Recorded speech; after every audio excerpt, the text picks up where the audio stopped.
I'd like to welcome you to this opening keynote of the Battle of Ideas 6, 2010. This opening keynote's title is Trust in an Age of Cynicism, and I'm Claire Fox, the director of the Institute of Ideas. Those of you who've heard me chair before will know that I usually at this point try and frame out the debate and the issues that are important. However, even I think there's so much has been said about trust in the public sphere that you don't need me to kind of give it too much context. We were just very concerned, though, at the Institute of Ideas that there was increasing sense of institutionalized distrust rather than a climate of trust, and that the fact that so many people don't trust politicians, don't trust churches, don't trust climate scientists, and don't trust bankers, and that nobody trusts anybody in authority was, kind of great if you're an irreverent person like me and you think maybe this means that everybody's becoming more questioning, but possibly might mean a kind of rather easy, cheap way of just saying, I don't believe anything anymore. And that also that this was spilling out into a climate where we start to not trust each other as human beings, and indeed not trust ourselves, and that in fact policy increasingly reflects a climate in which we are not trusted as it were, as the public. That's why we have got a theme of trust throughout the festival. We've particularly worked with PricewaterhouseCoopers on that theme, but it's something which everybody we've talked to has been interested in. Let me introduce our speakers then. First up will be Dr. Anthony Selden. He's the author of Trust, How We Lost It and How to Get It Back. Actually, I do think it's an important book for people to read in relation to this theme. He's the headmaster of Wellington College, one of Britain's leading independent schools. He's a very important political biographer. And even though Anthony and I often argue and disagree, I always find him an interesting person to disagree with. So we're actually delighted to have him here. Next speaker will be Richard Sexton, who's head of the UK assurance practice at PricewaterhouseCoopers and a member of the executive board. He's been a partner for 17 years, including periods in New York and Hong Kong, and he has been leading the firm's core programme on trust and wrote a piece for The Independent in the build-up to this festival on the issue. Also, PwC have actually come up and produced these documents on trust, which are on the website, the first one being Trust, the Overlooked Asset. Next up is Brendan O'Neill. He's a Battle of Ideas regular. He's the editor of the must-read Spiked. Brendan has been dubbed as a smug shite by Peter Tatchell and exceptionally ignorant by Melanie Phillips, which, needless to say, recommends him highly to me. He writes widely for the international press and all the nationals here in the UK. He has appeared in lots of US publications, Salon, Slate, American Prospect, Reason, name but a few. He's a feature writer for the Christian Science Monitor in the US and the BBC in Britain.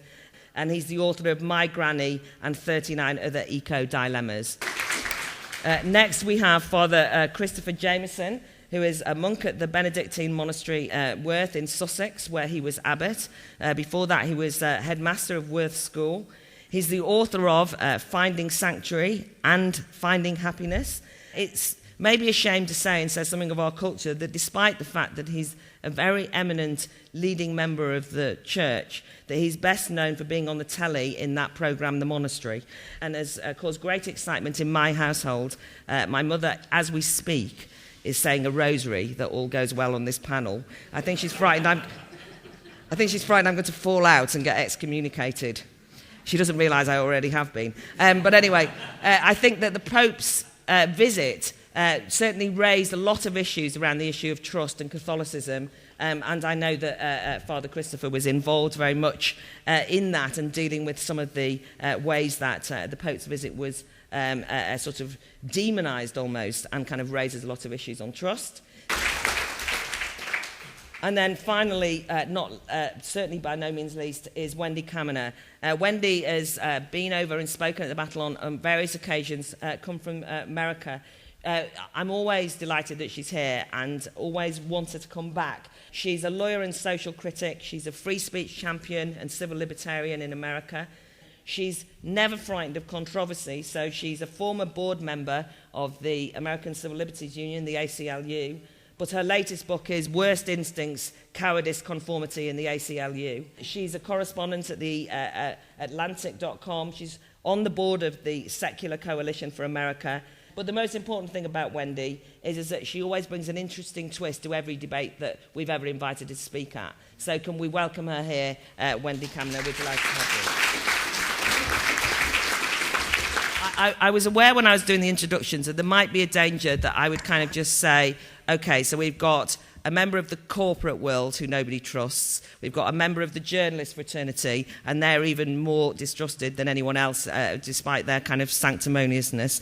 We've got a Catholic, and everybody hates them, and so on. They have not been asked here to be representatives of the most distrusted organisations in the world, right? That is not the point. They're here to give us their thoughts on the topic. Anthony, could we ask you to kick us off, please? Yeah, Thanks. Claire, thanks. It's great to be here, and this is just the most important topic of the day and of the century and of the millennium. And, I hadn't thought too much about trust until I came to write a book about it, and the proceeds go to charity, as they did from the BBC programme about it, and I've got hugely interested in it. I'm going to make 5 points, Claire. I'm going to try and do this in under your 6 to 8 minutes.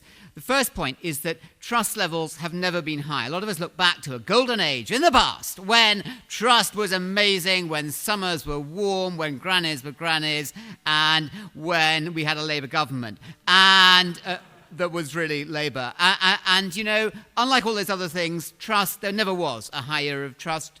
We are just now at, I think, a historically particularly low period. Trust has always been low in police and institutions, and probably quite rightly. But now we are in a kind of perfect storm moment where we have the bottom of a political cycle in trust with inept responses from government. They had a fantastic opportunity. Gordon Brown, who in many ways is a very fine, provocative this, human being, did not, I believe that to be true, did not use that as an opportunity to fundamentally rebuild trust in our political system. The banks, I spoke at a meeting in the City of London where I said that what a shame it was, banks, that you're just going back to business as usual. And they were just saying, few nasty people in our organisations. No. We are at a low point in political and economic and financial cycles for trust. We ought to do something better for it. Point number 2 is that actually, a lot of trust is bad. We need to be actively trusting, not blind trust. If we hadn't been blindly trusting, we wouldn't have been in the political and the economic downturns of trust that we had, whipped up by a cynical media who made lots of money through exploiting the difficulties of politicians. My third point is that actually high trust people are happy people. I say the word happy partly to provoke Claire, because that is fun. Doing that, because actually we should all be happy, and we have a duty to be happy. That's why we're launching the Movement for Happiness in the UK in January, but high trust companies are successful. Fukuyama's book, much less well known for his book about trust than he was about his book about end of history. Unlike the end of history, which will turn out to be balls, trust is absolutely right. High trust companies are successful. Point number 4 coming up here, that we need to have, a presumption of trust. And the people you like, the teachers you liked at school, the people you like, hey, they're the people who trust you. They're the people who take you seriously and with respect. You look back at the teachers at school, they were the people, and the people throughout one's life are often the people who have a presumption of trust towards you. And we are the authors of our own mistrust. So this age of cynicism that we're in, if we want to see an age of cynicism, we perpetuate that age of cynicism. Today, now, at 11 o'clock, is the day when we are ending the age of cynicism and we move to the age of trust. And it starts here in this room at this seminar. And the 5th and final point about this is that we all have a duty to be trusting ourselves. Trusting, mistrusting people is what other people are, we don't trust them, we don't trust the banks, we don't trust petrol pump attendants, we don't trust just about darned anybody. But we think we are fabulous, and we are uniquely trusting. And the core argument I come down to in this book is that, quoting Gandhi, the most over-quoted and underutilized expression is we have to be the change. So if we want to live in a more trusting world, we have to be more trusting ourselves. And this is also going to upset Claire, and I know she enjoys that. And we're just going to have 30 seconds of stillness. Now, Christopher has a current program, a 3-part series on BBC Two about stillness, where he has dragged 5 people, if I got that right, into being still. I'm dragging 5,000 people, or probably a bit more actually in the audience today, into being still. And, because this thought, often our thoughts, this wonderful battle of ideas is all about thought, but actually the quality of our thoughts are often better if they are stiller, coming out of a stiller place within us. We yak, yak, yak, and we're going to yak, yak, yak a lot, and then we reflect. So one of the things I say in this book is that all our leaders, in fact, everybody needs to spend time collecting themselves once a day for 5 minutes. We're going to do it for 30 seconds now, and that's going to be the last thing. This word now will be the last word you'll hear from me. Just about 5 minutes, 30 seconds silence. Now, are we trusting ourselves? Right. She wins. She wins. Okay, so thank you very much for that introduction. Richard, can we have your thoughts, please? Absolutely. Thank you, Claire. As this progresses, I feel more and more like a battle virgin, and possibly in an audition as a warm-up for Brendan, particularly given the way that you described him. So let me just put a few thoughts out there from a business perspective. And I think start from the belief that we have that trust has suddenly become important. I don't think that's right to approach it in that way. It was never unimportant. It may have had less profile, and there may be some reasons for that, but there's no question that it was always important. And if you think about back in the business world, the days of sealing a deal with the handshake, the words of my word is my bond, trust was an implicit. It was a real oil within the wheels of commerce, and it wasn't unconditional. It wasn't unconditional at all.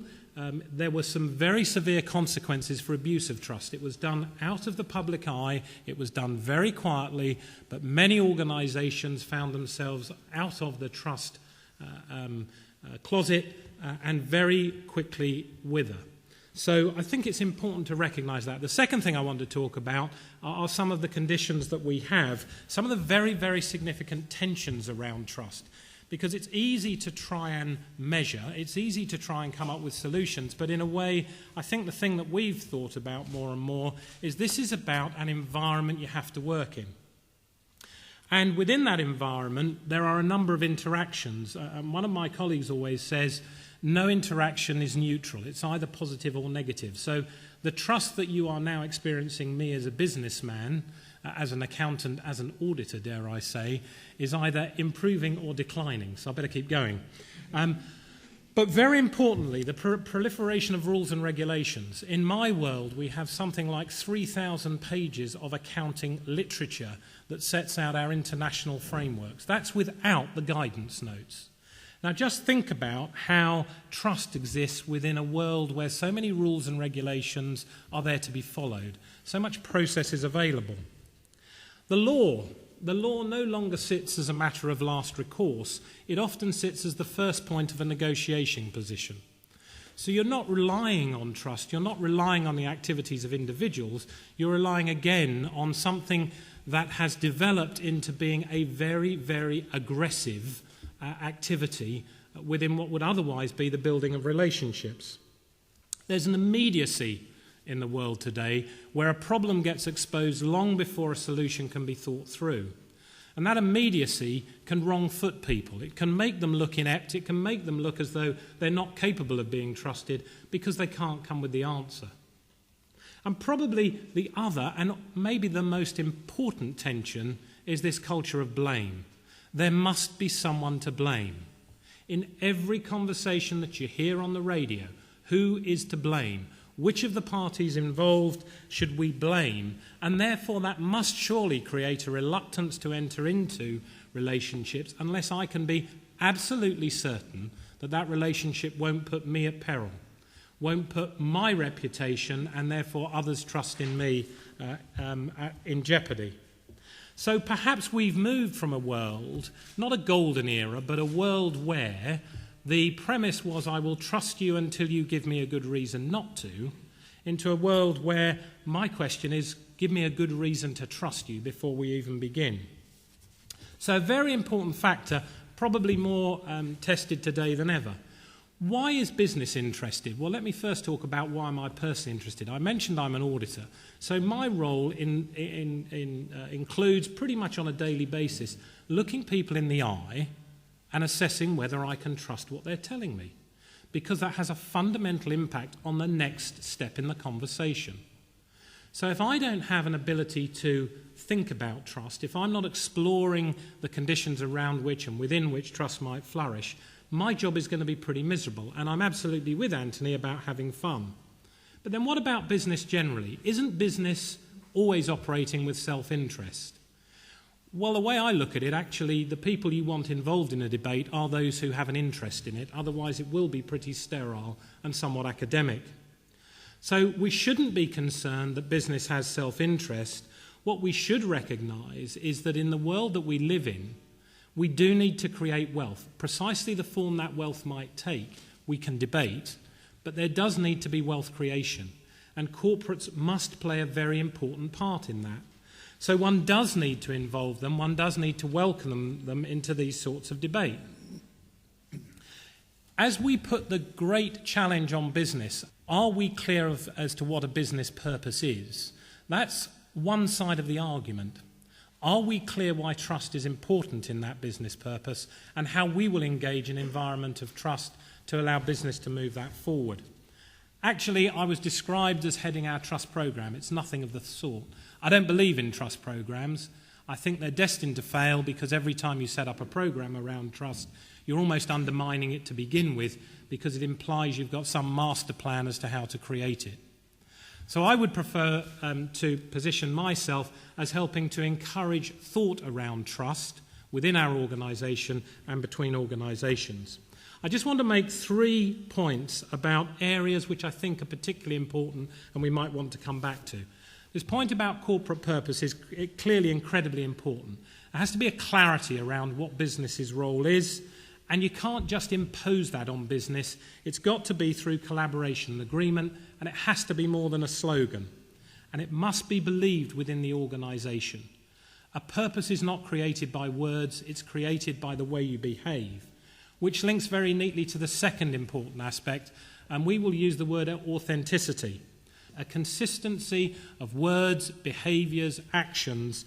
You may not like what you see, but you know what you're going to see. I might argue that actually does create trust. Trust them to behave like that. And finally, probably the most heralded answer to the trust debate, but question it in your own minds, the tone from the top. The tone from the top is undoubtedly important and will have a major impact. But if that tone from the top isn't connected into whatever organisation one is talking about, it is meaningless. It operates in a vacuum. So along with tone from the top has to go communication and engagement. What about the future? Is this all a hopeless case? Is this low point of trust going to continue unless we can all close arms and be very happy? I don't think so. I think there are some things that mean we have to address this. I've talked about some of those. But I look on trust as being in the way a kind of a brake. We have a very fast-moving society and it isn't going to slow down. If I've got good brakes, I can drive a hell of a lot faster. If I haven't got good brakes, I am inevitably going to slow down, whether I need to use them or not. And I think that analogy is very important. I'm actually very optimistic about the outcome because what we see is everyone that we engage with wants to talk about this very difficult area. There are probably too many people who think they have the answer. Take a step back, examine some of the principles, examine some of the thoughts, think about what trust means to you, that little word with a really, really big issue behind it. But I think the UK probably starts from a better position than many to drive this debate forward. Thank you. I think there are two problems in the discussion about trust today. The first problem is that the crisis of trust is continually treated as the cause of modern social ills. So, for example, we're told that the crisis of trust is causing a decline in democratic engagement, and it's causing all sorts of community fragmentation and so on. This is a problem because the crisis of trust is actually not the cause of today's social problems. It is itself a symptom of a far more profound social crisis, which we feel incapable of getting to grips with and would prefer not to talk about. And the second problem is that the solutions put forward to deal with the crisis of trust always end up making matters worse. Because our rulers and various thinkers are unable to get to grips with the social malaise that has brought about the crisis of trust, they take refuge in procedure instead. They seem to believe that trust can be magically rebuilt or restored, as they say, simply by instituting some new rules and some transparency, or by educating children in a different way. There is now a veritable restoring trust industry, a kind of sociological factory of trust-building ideas, which is actually deepening the social problems that we face. In short, a profound crisis of legitimacy is being treated as an administrative problem, and that is never a good thing to do. On the first point, the confusion between the symptoms and the causes of modern social problems, too often, I think, the crisis of trust is treated as if it were a distinct, independent phenomenon, the driver of modern alienation, the driver of democratic decline. Or at best, when it is discussed as a symptom rather than the cause, it is treated simply as the inevitable byproduct of bad behaviour amongst the rulers of society. So some argue that our politicians are more badly behaved than in the past, bankers and businessmen are more greedy, and that is the simple reason why trust is in freefall. I think both of these approaches miss the fact that the crisis of trust is an expression of far deeper underlying problems. The main problem today for us is that there is very little in our everyday experience that we feel we can take for granted. There is very little to indicate to us that the way people behave tomorrow will be the same as the way they behave today. As a result of the emptying out of the big social frameworks of the past, as a result of the rupturing of the old social solidarities that tied people together, even everyday experiences and relationships can feel unanchored and unpredictable. And trust becomes difficult, if not impossible, in those circumstances. A Polish sociologist once described trust as a bet about the future contingent on the actions of others. But today, for many of us, the actions of others can seem distant from our own concerns. We feel, and in many ways we are, estranged from others. And that makes us less likely, I think, to make that bet on the future.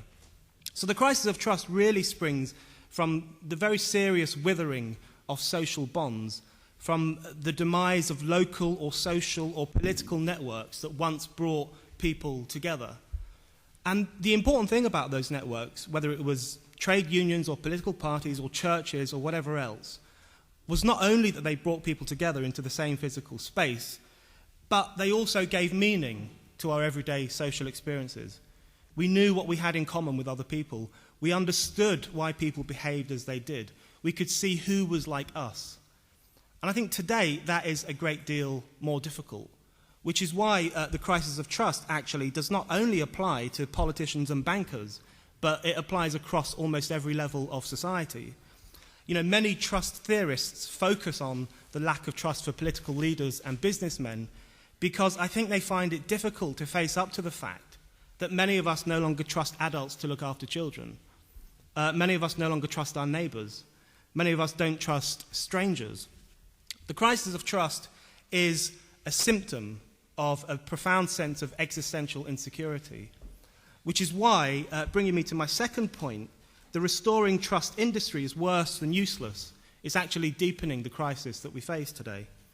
So what should be seriously discussed as a crisis of meaning, a crisis of morality, is instead being treated as a technical issue that needs some quick fixes. And that is what lies behind the promises of restoring trust that we hear from politicians and others today. You know, unable to confront what is really a problem of human existence, our rulers instead indulge in ferocious rulemaking and ferocious micromanagement and a kind of ferocious overhaul of the education system to try to rebuild trust. So politicians, following the MP's expenses scandal, promise us more transparency, and they say they will give us access to their bank accounts, their bank balances, and their spending habits, not realizing that kind of obsessive, defensive transparency actually invites suspicion. If someone in this room offered to show me their bank statements as proof of their honesty, I would immediately think that they were dishonest and that they were protesting way too much. In the name of improving trust between ordinary people, the new Labour government seriously considered introducing a contractual stipulation saying that we should all, quote, treat others with respect, kindness and empathy, unquote. And there are actually posters all over public transport instructing us to do precisely that. Be nice to people, give them your seat, etc., etc. And here what happens is that codes of conduct are used as a substitute for real social bonds. Instructions about how to behave are used to paper over the loss of social familiarity and social recognition in our everyday interactions. But of course, when you plonk a third party in the middle of two people telling us how to speak and behave towards one another, it only exacerbates our sense of separation. Even CCTV cameras, those Orwellian devices, are now justified as schemes designed to restore community trust and community confidence. And of course, they do the exact opposite, communicating the message that our communities are such potentially alien and frightening places that we need a faceless bureaucrat to watch them at all times. Again and again, the attempt to restore trust has done precisely the opposite. It has heightened suspicion and it has erected more barriers between people. I think this flimsy focus on restoring trust, on rebuilding trust, both evades the real social crisis we face today and helps to make it worse. And the question I think we should be asking is, who can we trust to treat today's social malaise a bit more seriously? I'd like to speak about the ways that we promote trust. It seems to me that there are three different ways that we promote trust. First of all, through paternalism. Trust me, I'm a fill-in-the-blank, president, priest, or the famous modern one, trust me, I'm a doctor. The notion that you are inherently trustworthy because of the position you hold, and you say, believe me and follow me. And I defer to Anthony Seldon, who will say more about this, but it seems to me that Tony Blair, as Prime Minister, played that card quite strongly on several occasions, and people didn't believe him. And he kept on saying, I'm a regular, trustworthy guy, believe me. And it seemed to get a little bit like exposing people's bank accounts. The more he said it, the less people trusted him. And of course, in the Catholic Church, there were many bishops who, in dealing with abusive clergy, tried playing the same card. And again, the more they said it, the less people believed them. And on the whole, that paternalist view of trust me, I'm an ex, has faded as a way of genuinely promoting trust. Although it's worth recognizing that at a certain point in history, it was actually very effective in promoting real trust. Secondly, by regulation, and this is what Brendan was referring to, the trust industry, we will make you trustworthy by regulatory systems that will hold you to account. In other words, we substitute accountability for trust. And I think we need to be clear that there is a difference between accountability and trust, because the regulatory way of promoting trust really boils down to not we trust you, but rather we're watching you. And accountability is about we're watching you, not about trust. And again, within recent years in the banking industry, this is really what was at the heart of the banking crisis. That with the best will in the world, the arrival of the Financial Services Authority and other regulatory bodies to oversee the financial services industry led to the outsourcing of morality to regulation. So, where I used to have to think, is this right or wrong, and is this a trustworthy action, I now just had to fill in very lengthy forms explaining that I had conformed to the regulations, and I no longer had to bother about making the right choice. And I think that we need to bear that in mind as we look to promote trust. Again, I think Brendan was onto this, that we cannot promote trust just by regulation. There will be a role for regulation, but the banking industry is, I think, a very cautionary tale as to what happens when you're trying to promote the interests, in this case, of bank customers and of the banking industry, and you inadvertently outsource moral decision-making to a regulatory body and away from those responsible for it. And thirdly, we can promote trust by conversation. In this one, we say we are ethical people who live and work transparently. There is no divide between my private life and my public life. And we will talk to anybody who wishes to engage with us in what we do. And I think in this regard, of my own religious order, the Order of St. Benedict, which has been around for 1,500 years, and we're still going. And in spite of attempts by kings of England to wipe us out, and attempts by revolutions in France to sweep us from the face of the earth and so on, we do have this way of bouncing back. And somewhere in there, there is something going on of value. And it's because we take a vow as Benedictine monks, we take a vow of conversatio morum, which in its origin meant a vow of conversation. And what conversation means is not simply to speak with somebody, it means in its primary meaning to live with somebody. And the notion that conversation is learning to live with each other in a transparent way lies at the heart of the Catholic monastic tradition, indeed the monastic tradition of other religions as well. A transparency in our living and working together. And I don't believe it's fanciful to see in that a model of how you can begin to rebuild trust. I'm thinking of cooperative businesses, such as the Scott Bader Cooperative here in Britain, Britain's largest cooperative business, or the Mondragon Steelworks, Europe's largest steelworks in Spain, which is a workers' cooperative. The ability to look to the common good as the basis of a conversation seems to me the beginnings of restoring trust. Now, all three are present at any time in history, but it's a question of which one will have primacy. And I think there's always a tendency to give one or other primacy. There is a role for each at the right moment. And I think at the moment, it's conversation, promoting trust by conversation. And this implies that we all believe in the same ethical way of living, and that it's no longer acceptable to say, well, it's your right to say that being immoral is just a point of view. And I think that this raises interesting questions about the way we arrive at what it means to be an ethical person engaged in conversation. The virtues agenda used to be part of that social framework that Brendan referred to, which has collapsed. The notion that there were these classical virtues of justice and prudence, temperance and courage, the four classical virtues, as being essential, not optional. And I think that's one of the challenges we face, is as we try to build trust through conversation, can we all agree that those four classical virtues are the right way to live? And if we cannot agree about that, I think we have real problems, but we need a conversation between businesses, within society, within all aspects, to create an ethic of virtue as part of our conversation, as part of our living together and our speaking together, which can start to create a stronger idea of trust than simply trying to outsource it to regulation. Thank you. I find myself almost wishing that the premise of this panel were true, and that we really were seeing a decline in trust, a rise in mistrust, though by mistrust I mean skepticism, and I imagine that not all of my panelists would disagree with me on that. But at least in the States, and I'm going to focus on what's going on in America because that's what I know, at least in America, we can't even talk about a decline in trust in government despite the rise of the Tea Party movement.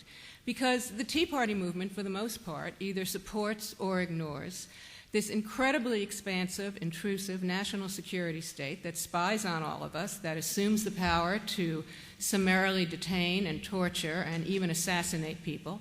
And when the awesome power of the Bush-Obama security state is questioned, the response is invariably, well, if you knew what we knew, trust us, or trust us, we will only really go after the bad guys, trust us. And in fact, a majority of voters do. So, I think we can only really talk about a trust deficit if we agree to ignore what is fairly widespread support for the unprecedented 21st century imperial presidency.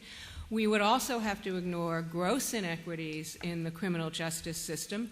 We would have to ignore voluminous state and federal laws and the great expansion of federal criminal jurisdiction that essentially give prosecutors the power to criminalize everyday life. We would have to ignore support for capital punishment, which, after all, is based on trust that the government will only go after the bad guys, that it will prosecute homicide cases fairly, that it will accurately select people to die. If we really had a trust deficit, the war on terror would not also be a war on due process and privacy. If we really had a trust deficit, we would not at the same time be seeing a deficit in civil liberty, because the maintenance of civil liberty, after all, depends on mistrust. In a way, civil libertarianism is a philosophy of mistrust. So I think what we're seeing is not so much a decline in trust, but a fragmentation of authority and transfers of trust from some authorities to others who are now coming into the mainstream. Fox News, for example. It's conventional wisdom that everybody hates the media, that everybody mistrusts the media. But if that were true, Fox News would not be having the considerable influence that it has on the American political scene. And of course, it's not just Fox News, because you can go to the left and you can see, for example, MSNBC, which is not as potent, but still exerts considerable influence. So that, right and left, people are taking on faith opinions and biases that they hear from commentators that they trust, and taking these opinions and biases as fact. So in this context, at least in the States, I think we're seeing something less like mistrust than a lot of blind faith, because we have significant numbers of Americans who believe demonstrably false claims. I mean, put aside the fact that fewer than half of Americans believe in evolution. Just think about the fact that something like 1/5 of Americans think that President Obama is a Muslim, that he was born outside the United States, despite definitive proof to the contrary. Put aside belief that he is also anti-American and a terrorist sleeper. Just put aside those beliefs. The health care reform in the States was almost derailed by the dissemination of a demonstrably false claim that it mandated death panels and the euthanasia of old people. Now, political biases, not surprisingly, play a very strong role in maintaining these false beliefs. And you can find some interesting survey evidence on this at the Pew Forum. If you look at the percentages of Republicans who believe that Obama is a Muslim or that he was born outside the United States, is significantly higher than the percentage of Democrats who believe that. And interestingly, when Pew asked people where they got their ideas about religion, about Obama's religion, 60% of them said they got it from the press. So, think about that the next time you think about people mistrusting the media. Now, it is often said, and I think with a great deal of justification, that facts don't matter. Facts no longer matter. And that really is clearly quite true now in American political debates. A Bush administration aide famously said several years ago that, the trouble with you is that you live in the reality-based community. We don't. We're an empire, and an empire creates its own facts. And partisan politics is very successfully creating its own facts these days. So, when you have a society in which large numbers of people believe demonstrably false claims, you're not talking about a society that is lacking in trust. You're talking about a society that is losing its reason. You're talking about what Hannah Arendt described in The Origins of Totalitarianism as a very dangerous mixture of gullibility and cynicism, where people, I think I have the quote exactly, people reach the point where they would at the same time believe everything and nothing, think that everything was possible and nothing was true. And they will also, for partisan political purposes, accept as truth assertions that on some level they know or have reason to know really are lies. And that, of course, is where the cynicism comes in. So again, I think what we're seeing is a lack of skepticism, which the political scientist, the late political scientist Judith Shklar, said was a much more trustworthy alternative, a much safer alternative than trust in government, because she suggested that trust was somewhat utopian. You might say that President Obama, for example, was elected on the basis of a kind of utopian fervor, on the basis of a naive hope and trust that he would dramatically change everything. And I think his rhetoric takes some responsibility for that.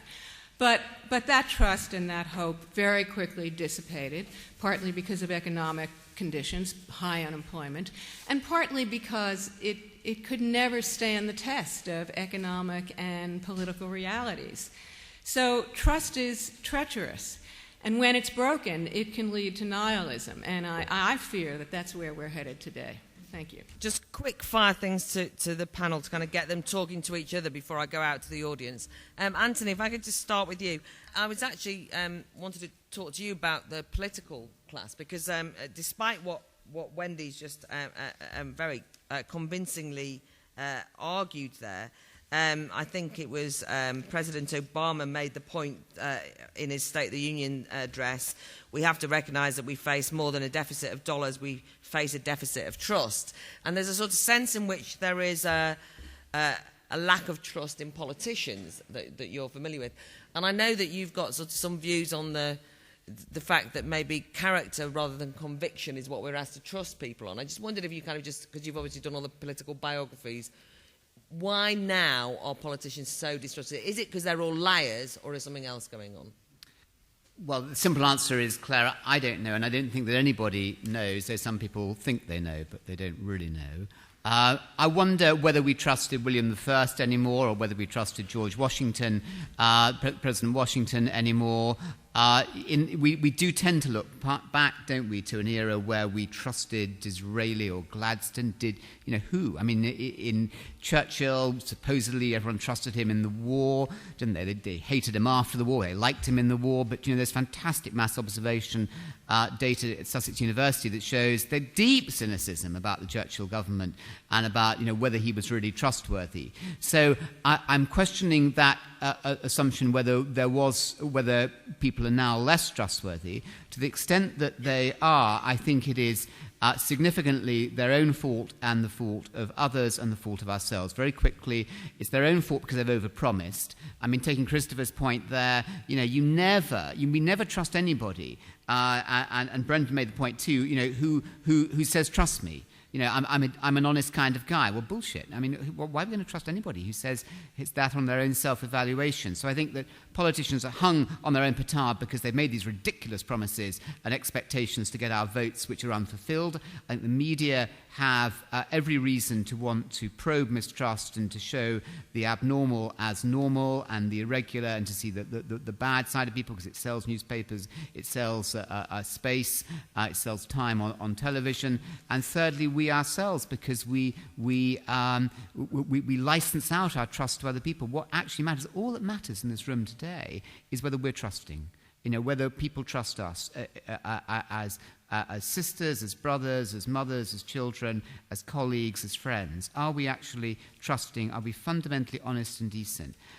That's really all that matters. And we shouldn't, just project outwards in a Jungian kind of way our lack of trust onto other people, and that makes us feel good. It's like a public hanging, You go to a public hanging, you feel great because you come back and you think, they're the shysters up there, writhing on the end of the wire, whereas I'm good. Actually all that matters is all of us, as I tried to say. Richard, one thing that obviously Brendan kind of castigated the risk restoration industry. I mean, do you think there is a danger? I mean, obviously, I've been working with you on this, and we've got a whole range of debates on trust. So, but I sometimes do worry that there is a sense in which kind of talking about trust and the lack of trust in society endlessly kind of doesn't always help. And there is a kind of sense of panic about it, which is that you can see that people endlessly trying to prove they're trustworthy can actually exacerbate the situation. Just following on the politicians thing, I mean, all of the regulations that have been brought in, all of the standards boards that have been brought in to say that we'll check on politicians, immediately implies that anyone who wants to be a politician is a bit dodgy in the first place. So you've already established that. So how do you feel about that with the work that you're doing? I think the key aspect here is there's a rush to measurement, which may sound a bit perverse for an organisation such as ours that focuses on how you measure and verify things. But very early on it becomes clear that this rush to measurement plays directly into the hands of, are you part of a restoration or are you not? I think you really have to be a bit more sophisticated than that and step back and think a little bit more about what is the system that we're operating in? What are the things that have an impact on trust, rather than setting out to, I'm going to improve trust. I think that plays straight back into the trust program piece. One of the other things, though, that is critical to me, and it's quite interesting, we often use the phrase, that's a trustworthy individual. I don't believe that trust is somehow static. It is a very transient thing. It is very dynamic. It is impacted almost by every engagement, every contact that you have with an individual or an organisation. It will either increase the level of trust that organisation has with you or decrease it. So to the point of asking for trust and trying to show bank statements, that will decrease a level of trust in certain eyes. We don't have trusted individuals who stay trusted. Your level of belief in them, your level of recognition of their authenticity, your recognition of their consistency varies over time. So you've got to be careful with measurement, very careful. One of the things that I'm slightly concerned about your authenticity point, though, is just in terms of, say, something like politics. I mean, in some ways, politicians spend the whole time trying to prove they're authentic and that they're sincere, whereas I'm not really interested in their character. I'm interested in what their product is, in this instance, principle. And you might be the most trustworthy kind of guy, but if you're a hopeless accountant or you don't deliver the product. And there is a danger that, I mean, I have sat through many an ethical business gathering, and, you know, they've oozed authenticity and sincerity. And I just think, God, I just want to drink the coffee. The coffee tastes good, or I hate your coffee, or whatever. I mean, can't I judge it on the product? Do I have to have an authentic experience?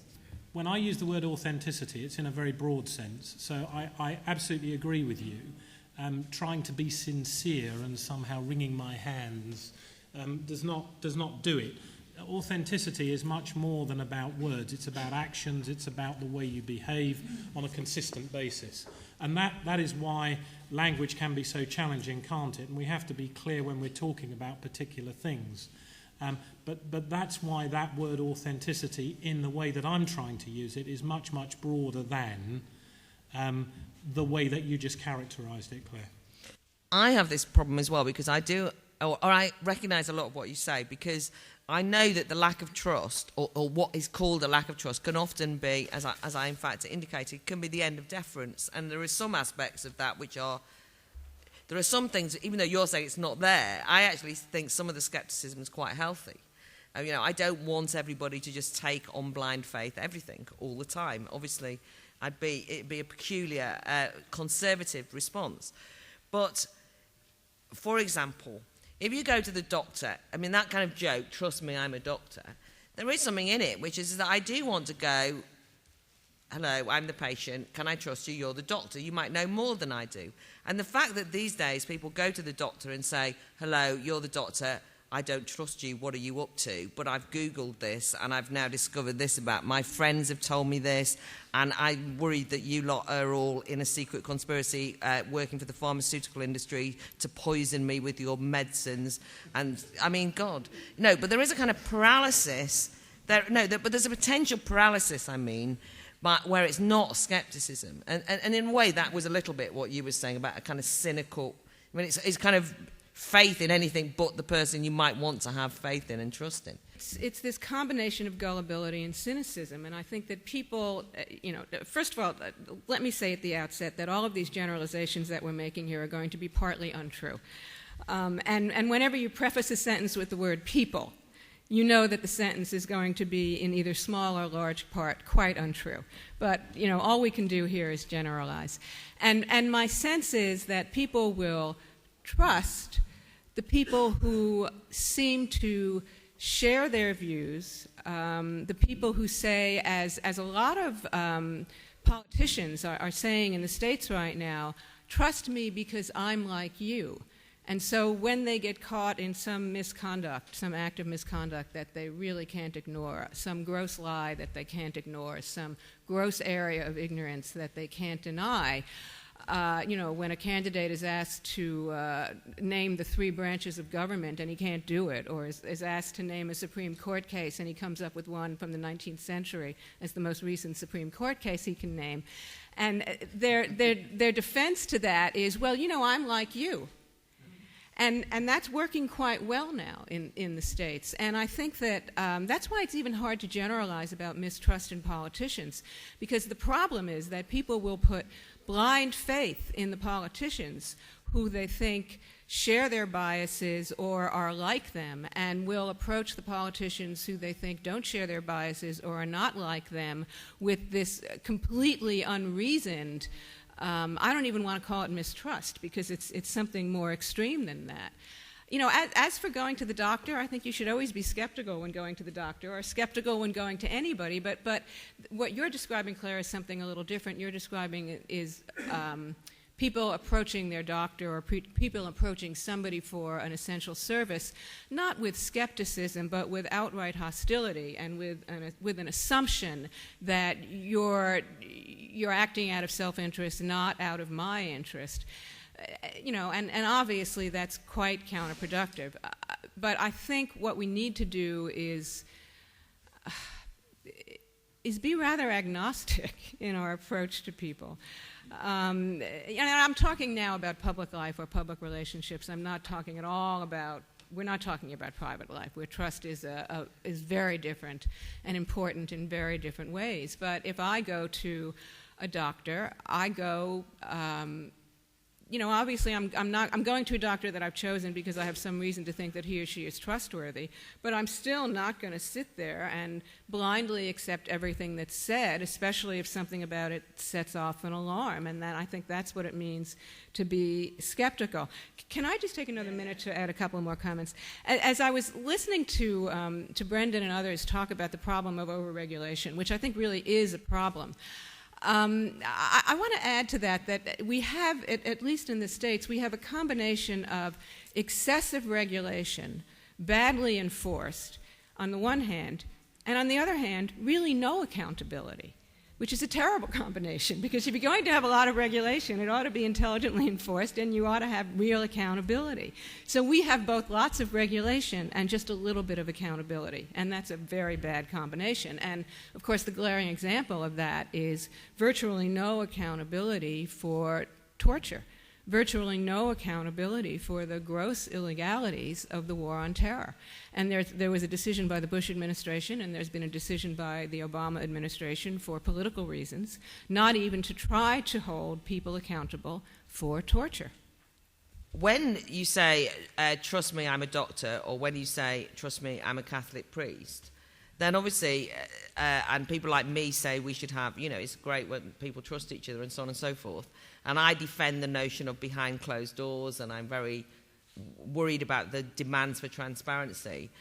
Obviously, it's a bit of a blow that when then behind closed doors, the trust me, I'm a Catholic is in fact either covering up or involved in some gross acts, which I hardly need rehearse here. But, similarly, revelations now about Halliburton and the cement in relation to BP, we only, trust me, I'm a banker. I'm not trying to make a cheap joke, but there are things that go on that are not trustworthy. And so when people say, trust me, I'm a this, and then you actually find out that they've been ripping you off or doing terrible things. So how do you deal with that? I mean, do we want everyone to blindly trust and not say, well, I might trust you, but I'm not sure that that's a plan because you might be doing something terrible behind those monastic doors? Not you again, by the way, and not you personally as an accountant, and not you personally as I think that most of us engaged in these professions now no longer say, trust me, I'm an X. I think that's gone out the window, even though on occasions, as you say, when you go to the doctor, you do have to trust the doctor. But I'd like to come back to the point about virtue, which I think is picked up in the PwC paper, the second paper, which I don't think has been printed out there for the audience. But it's this notion of actually there's no alternative than to having virtuous people in these positions. And how do we actually guarantee that virtuous people are given these positions of trust? That is the challenge. But I do think that we are getting to a point where we have to admit that. That then, for me, goes right back into our education system. Because I think that what we've inherited in many ways is a generation of people in some parts of our society who were taught that morality is whatever you choose it to be, provided you don't harm other people. And I think what we see, for example, in the banking industry is that apparently nobody was being harmed because we were just moving these piles of money around and creating these credit swap derivatives and so on. And there was apparently no harm being done except the sum of human happiness was increased because I was now richer. Now, we have to get away from a morality which is only going to judge things on the basis of not harming other people. And I think we have to return to a virtue ethic in culture, which what interests me about that is I think there is a huge commonality around virtue. You don't have to be a religious believer. You don't have to be any particular believer to be a believer in virtue. And I don't see any way around, Claire, anywhere else to go than to say that we culturally have to start insisting that virtue is the right ethical framework. I really agree with Wendy that there has been a fragmentation of authority, and I think what's happening as a result of that is our leaders are continually giving us the process rather than an actual message that we can judge and have a political relationship and choose whether to trust or to mistrust or to believe or not to believe. So you have this kind of cult of transparency where they're continually advertising to us the processes they go through on a daily basis, how much they spend, how the decision was reached, how many people were in the room, what the minutes were. Everything gets kind of vomited into the public in that way. And, I'm not always interested in the process. Sometimes you want to know what is the end product and do I trust it, do I believe it, what's my relationship to it. So I think the rise of transparency, the rise of this kind of advertisement of everything they do behind closed doors is really related to the decline of any kind of form of authority, any moral authority that people can relate to in a political way. And I think what's happening as a result of the fragmentation of authority that Wendy describes is that new forms of authority are emerging. But I think they're very flimsy, and I'm not really convinced that people do trust them in an active way. I think people maybe acquiesce to them or have a passive acceptance of them or simply don't protest against them. But that doesn't necessarily mean, I think, that they trust them actively. So one example is the security state, the kind of anti-terror state. That's a new form of quite flimsy authority that people are a bit suspicious of, but they kind of say, okay, let's go with it. But I think another, even more important form of authority than that is climate change, and the way in which the state increasingly relates to the individual through the idea of climate change, through the idea that we have to shrink our footprint. I would argue that Al Gore is probably a more morally authoritative figure in the kind of confused, fragmented America than Barack Obama is, in that sense of creating a new form of authority. But they are flimsy forms of authority because they don't rise from experience. They don't come from real things in society. They are kind of patched onto where authority has collapsed. I've tried really hard and failed many times to introduce a kind of a life-based, evolutionary, values-centered, trust-based culture into the health service and into the military and other public sector organizations. And what I find is there's like two worlds. There's the real world of human beings, where people do operate on trust and respect others, and all these subtle human things you're talking about operate. And then they say, well, we know that's true, but ... what happens when the court case happens and we have to justify it to the coroner or to the court, or what happens when the auditors come, or what happens when the minister has to stand up in Parliament and say systems are in place and are fit for purpose, that usual rubbish. And so you kind of have this fake world and the real world. So my question to the panel is, do you know of up and running real existing organizations where leadership and organization based on life, based on trust, based on humanity actually work, and where accountability and governance and so on can be shown to be effective? Well, I agree with much of what Wendy has said, but at the same time, I also, as some have commented, I don't think that's you can describe it as trust. And if you see how Arendt describes that kind of situation in Origins of Totalitarianism, she starts from she says that the key experience of totalitarianism is loneliness and isolation, and that kind of acquiescence to the bureaucratic state of the government stems from not trusting your neighbors, your friends, which in totalitarian regimes where precisely the people who could get you into trouble, who could denounce you to the police, who you had to be very careful what you said to and what kind of a relationship you established. Totalitarian regimes tend to undermine private relationships, destroy the private sphere. And now, obviously, we don't live in such a kind of regime, but she saw a kind of similarity between the kind of lonely crowd, consumer society, and the same experience of loneliness. And then another point on what Father Christopher said, I agree with the regulation, with everything you say about accountability. I absolutely agree. But then you said as well there shouldn't be any divide between the private and the public sphere. What we do in private is public and is transparent. I think that actually undermines trust. If we want to have a trusting relationship, we can be in private. We need to be absolutely sure that our relationship will remain private. And when we say in private, think of the confessional in the Catholic Church. Has to be private. Only then can we have a thriving public sphere. I just want to make 3 quick points. The first is that trust in this debate has been treated somewhat dichotomously as all or none. And as Honora Neal said in her Wreath lectures, it isn't. You trust a journalist to tell you the football scores. You don't necessarily trust a journalist to tell you what's happening in the Iraq War. And so I think trust is actually something that is much greyer. That's the first point. The second point is that I think Anthony Selden is right. I don't think we should necessarily assume that the trust relationships with politicians have changed that much. You've only got to look at the caricaturists of the early 19th century. But on the other hand, what really has changed is that we find out now. And that is the change that we can't go back on. So the fact is that we have now discovered that there are some politicians that behave badly with their expense accounts. The truth is they've always behaved badly with their expense accounts, but we now find out, and actually it's a jolly good thing we do too. And my third point is that, yes, discussion and virtue are unarguable, but actually I don't think there is any absolute virtue. There are some things we could probably agree are entirely wrong. But I think there is a danger of assuming that the virtue of religion is okay. And I think one can have a debate about denying people contraception or, for example, the use of condoms to prevent HIV in Africa. So whilst, yes, virtue is great, there is actually a debate about what virtue is. I come from a city, Leicester, where trust is extremely important. We have 50% of our population is Asian, 25% of our children coming into the primary schools are Muslim, and so it goes on.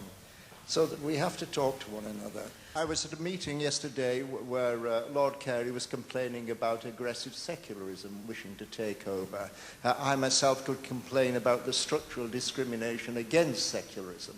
We've got to get together and talk about these things. Interestingly enough, I find myself in comparative agreement with the Catholic view that was expressed this morning. We've got to get back to virtue, but it's got to be a tested virtue. So there we are. Another meeting last week that I was at began with, please speak to someone you don't know. And I added to that, speak to someone you distrust. So I think we must tackle these problems of relationships. Thank you very much. For me, trust is about having a shared sense of purpose, a shared common belief, if you like. If you look at a community, people trust each other because they share something common. What you see today increasingly is actually more, not so much the question is how do we build social cohesion, but much more a celebration of diversity, of difference, of legitimizing every, lifestyle, if you like. And more importantly, treating every problem in a very personalized, individual way. So my question to the panel is, if you want to build trust, you have to ask the right questions. But actually, what we see in society today is the wrong questions and the wrong celebrations being had. I would say that trust is a very deep feeling that derives from stable relationships. So when my friend here, as I know him, have been knowing him for quite a long time, I know what he's up to. And the fact that I know him gives him the space to do a mistake without me immediately responding to it. So I think trust is a feeling and a knowledge that gives the other one space, and also gives space to myself to do a mistake without losing my whole orientation. So and I think and trust has to be based on this kind of content of knowledge. And I think this is a reason why trust in politicians is very hard to get these days, because there is no real content you can rely on. And I think what Wendy describes when talking about that people trust the Tea Party, for example, I think what she describes is rather the preparedness of people to join ranks with people who appear to share their opinion. But that kind of sharing opinion and that trust is a very superficial one and can be lost very, very easily. And I think even Obama is experiencing the same thing, that people very superficially trusted him. And now, because he's not able to deliver content, he's losing trust. I'll just bring up one point which sort of opposes something that the panel has been saying about the processes that we have to live with today. Because if you think, on the situation of being Muslim in Britain today, we're about 1,000 miles away from saying, trust me, I'm Muslim, And my husband, when I first came into this country, would say to me, trust this country. If you fill the paperwork in, they will be fair. So in many ways, the processes, the paperwork, the admin that we're all weighed under was our move into a secular system that was fair. I think one of the reasons why something like the expenses scandal in politics or the Catholic scandal was so corrosive of trust was that people who had clearly behaved dishonourably were allowed to remain part of a community rather than being excommunicated. And that implied that the community as a whole is dishonourable.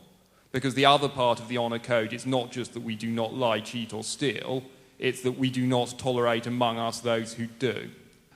I agree with much of what's said. It's very difficult trying to summarise a book which is 250 pages very quickly, but core things certainly are that what we are losing is that time is now goes so quickly. We spend so little time face to face with people. We meet so many more people in each day than our grandparents did, and we lose that sense then of the essential building block of trust, which is the face-to-face experience. And to recapture it, that is what we need to have. We need to stop bowling alone. We need to go out more. We need to have more parties, more fun. We need to celebrate with each other. That's why Battle of Ideas is great. We get together. I want to respond quickly to the first questioner who asked about, have any of us ever seen a culture of trust really working in an organization? I think that was essentially your question. I've only seen it in small organizations. And I think it is only possible in small organization, because the larger an organization or institution becomes, the more necessary processes are. Because you're not dealing in a small group where people can deal face-to-face with each other. And so you have to have processes that are essentially checks on people's authority. And I want to say a word in favor of process, because I can't imagine how a large organization or government or institution can work without it. I mean, the American government is based on processes, on a system of checks and balances, so that each branch is somehow checking the power of the other. Now, obviously, we have problems because processes are implemented by human beings, and human beings are really very untrustworthy or very difficult. But, you know, we can't do without them. We can't expect the cultures in large organizations or large societies to be based on the kind of trust or the kind of virtue that you can cultivate in small groups. And finally, I am very mistrustful when I hear people talk about things like the need for virtue on a large scale, because cultivating virtue, in my view, is not a public endeavor. We all have, especially in the States, we have a very diverse, heterogeneous, disputatious society with polarized notions of virtue. And, you know, we have to kind of fight our way through that, but we're not going to find some unitary notion of virtue that's going to help us out of this. Well, I think any organization that tries to introduce a culture of trust has clearly already lost the plot and doesn't trust itself. It's like the only organizations that write mission statements are those who no longer know what their mission is. If you are trying to push through trust in your organization, then you have a real, more profound problem that you clearly can't face up to. I think there is a real fetishization of trust today. It's like building the scaffolding when the building itself has already collapsed. That's what the focus on trust is like. You're ignoring the real problem. And, you know, trust is just, it's something that's based on other things, and it's those other things that we can't really get to grips with, I think, and we don't want to discuss. You know, there's the question of trust who to do what and to what end, which raises the question of social relations. Trust who? It raises the question of taking transformative action. Trust who to do what? It raises the question of having a vision for the future to organize around. To what end? And it's those things, social relations, action, having a vision, having some idea of what you want to do, it's those things which are missing today, which explains, I think, the lack of trust and the crisis of trust. But we can't really get to grips with those. We'd rather push them to one side and just skim over the surface. And the surface expression, I think, is the crisis of trust. I disagree absolutely that you cannot have absolute virtues. It seems to me that we have agreement that human rights are real. The metaphysical triumph of the 20th century was the collapse of belief in God and the rise of belief in human rights. How come we all started believing human rights are real? That happened. Many centuries ago, we didn't believe human rights are real. How can Wendy go and say that actually virtue isn't real? It's just sort of, a disputatious thing. Human rights are disputatious. Virtue is disputatious. Let's have the dispute. There is no alternative to having a dispute about what is a true virtue. And I genuinely think that Aristotle's not a bad place to start, because prudence, justice, temperance, and courage, if we don't agree about that, then I don't think we're going to have a very trustworthy society at all. So I'd like to hang out for it. And I think there are organizations that do this. I said the largest steelworks in Europe is run by a cooperative where these values are real. I think there is a huge danger here that we fall into a deadly trap that we know the answer, when in fact we're merely scratching the surface. I absolutely disagree with the view that trust is a small organisation rather than a large organisation. I think the challenge around it may be very different, and therefore the solution might be very different, which is back to the point. I think one of the powerful points that came across to me from many of the people who've made comments is that there's an element that underpins trust, which is predictability. Do you understand what is happening to you? Is it predictable? And that might begin to underpin it. So I'd come back to this. Let's not be so arrogant as to try and say trust is this or trust is that. I don't think that's the way forward here. I think we need to engage much more around what does it mean for you, how does it work for you, and recognise the complexity of it. Wendy in particular, I wonder if you could comment upon the relationship between the amount of fear perceived and felt within a society and its effect on the ability for society to be reasonable and the lack of trust or thereof. Thank you. Point that Wendy made about 20% of Americans, say 60 million people, who don't believe that Obama was born there. What are we to do with them? Are they a problem? Are they to be taken out of the sphere of opinion and belief and maybe only given verifiable facts? you're rightly shaking your head. No, we don't want to do that. But what do we do it? Are they really gullible and suffering from a problem to believe in anything? Or is it maybe the case that liberals just can't believe that people wouldn't agree with them and then have to create this idea that 20% of Americans are, one step away from being in the Ku Klux Klan? Because if we start to think that we can't trust so many of our fellow citizens, then we really do have a problem. And if we start from a presumption that men are untrustworthy, we won't take that leap to say, let's trust him, and maybe through their process of trusting somebody, make them trustworthy. What struck me was mention of Obama brings to mind Ed Miliband and the kind of trust we might have in his project of change. It's empty. What you're talking about is a lack of leadership, political leadership, a leadership of ideas. And in any organisation, if there are no ideas there, then the leadership is untrustworthy. And that brings me to this point that it seems to me that there's a real fear of taking leadership in any sense whatsoever, in any aspect of society. And what seems to happen is not necessarily just bringing in of regulation and codes of conduct to replace that, but the bringing in of a false market, some kind of a market within education, a market within the health service, whatever, where it's your choice that determines the outcome, and all that managers do is manage that system. But that completely undermines any sense of what it's for, and it leads to the kind of corruption that exists in whether it's education, the health service, or any other aspect of society that the leadership's banished from. Christopher, human rights are real because people really fought for them. But they're not absolute, they're not eternal. If you stop fighting, you'll lose them.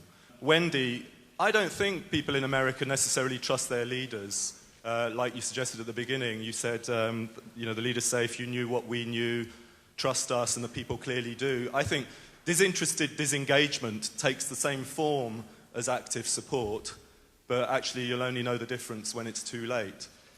And finally, just a question for Brendan. Based on a point Christopher raised, which I think quite rightly, he made the distinction between have I made the right choice and have I conformed? Now, of course, to make the right choice means that you believe in an absolute right, which you yourself defended. Brendan, are you romantic, and do you have a belief in some absolute rights when right was right and left was left and everybody knew their place? Isn't the world, as Wendy herself pointed out, a bit more confused today? The panel are going to give us a final thought before we go. I would just like to say that something very peculiar has happened when we get to a situation whereby adults go to see their kids in a swimming race and to take photographs, and other parents complain and say, I don't know what those photographs are for. And I don't think that is unrelated to the lack of trust in politicians, bankers and Catholic priests. Not because I think that there's never a case where people haven't done wrongdoing, but that something has happened, and that in fact the public are not trusting each other often, not just institutions. Something deeply corrosive has happened where we always see the negative in people's behaviour. And I think that's a deeper problem maybe than saying, oh, well, now we just find out about the politicians. Because often we don't even need to find out, we assume the worst. And I think we do have to ask the question why it is we assume the worst about humanity today in terms of a trust question. So, Wendy. We left out any discussion of the internet, which occurred to me when Claire mentioned people worrying about people taking photos of their children. I think part of that is because there's a concern that those photos might end up on the internet. I think the other part of it, at least in the States, is that there's quite a lot of hysteria about child abuse. To the gentleman who suggested, I think, that liberals have somehow made up this notion that 1/5 of Americans think that Obama is a Muslim and that he was born outside the United States, it's a fact that people believe that. It's been confirmed by survey after survey that about 1/5 of Americans believe that. That's just a fact. I haven't made it up to discredit anybody. It's a fact. And to the woman who suggested that there's a relationship between fear and lack of reason and lack of trust, I think absolutely there is. I'm glad you raised that point. There's a very strong relationship. In the U.S., it's not just this constant fear of terrorism that's kind of a subtext. It's obviously fear of unemployment, economic instability. And if I were in a position to cultivate anything, I wouldn't focus on cultivating trust, I would focus on cultivating reason. I'm going to stick out for a virtuous community as the best way to restore trust. The person up there said that rights were real because people had fought for them. I think we need to start fighting for virtues to make them real as well. And if we can't agree about that, I think we will have the same problem as if we couldn't agree about human rights. In terms of what Americans believe in that Obama is a Muslim, I think, as Wendy knows, lots of American liberals believe crazy things as well. I remember when Sarah Palin first entered public life, every American liberal I know emailed me a photograph of her in a Stars and Stripes bikini with a Kalashnikov. And it was later discovered that that was not real. It was photoshopped, but it was very powerfully believed by lots of American liberals. Yes, but people acknowledged that it wasn't real once it was shown to them. That's a big difference, Brendan. At first, they believed that she had a Kalashnikov as much as some Fox News viewers now believe that Barack Obama is a Muslim. And I think it's evidence of people clubbing together when the old clubs have fallen apart, and that's the kind of thing that happens. And I would just finish by saying there is something exciting about the incoherence of contemporary society in the sense that it does open up the space for new ideas, for debates about virtue, which we can all contest and disagree on. But we need to be honest about the problems that face society. We need to focus on the underlying issues rather than trying to skate over them by kind of restoring trust, which is always going to be something not a good idea because there is something much more profound underlying the crisis of trust, and we need to understand and debate and really tease out that issue. We all want to live, Claire, in a good society. A good society is one where trust is high. Happy people trust. Trusting people are happy. And I would say this to everybody. If we want another thing from the book I haven't spoken about, the difference between being trusting and trustworthy. If you want to trust other people, if you want to be trustworthy yourselves, stop blaming the journalists, the businessmen, everybody else. Start with yourself. And that is my message. And I'm sure that you all are trustworthy, which is why you're here today. I would leave you with the thought that this is complicated, and please don't try to jump to answers too quickly. Take a step back. To the gentleman who said leadership is challenging because leadership is about ambiguity, and much of what we talk about in relation to trust is ambiguous. Engage and think before you say, I know the answer and I want to impose it on someone else. This is a really hard subject to try and do an opening thoughts on, and I'd like to give credit to the panel because I think they've really given us a good framework that we can discuss this issue.